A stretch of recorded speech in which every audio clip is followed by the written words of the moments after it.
这里是新加坡樟宜机场第2航站楼，从安检进来了过后直接转左，我带你们去坐小火车看雨漩涡。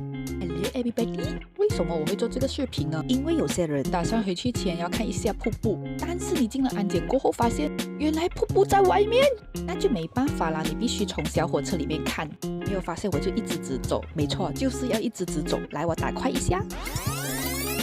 走到差不多到的时候，你就会看到这个资讯柜台。如果你们有什么问题，都可以问他们的。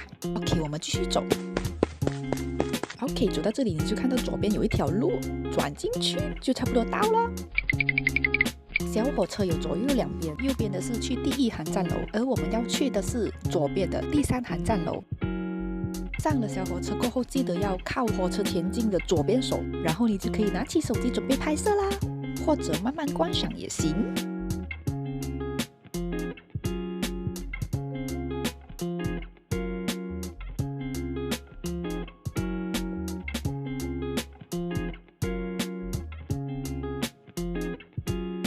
好了 ，That's all for today， 谢谢大家的观赏，Sayonara。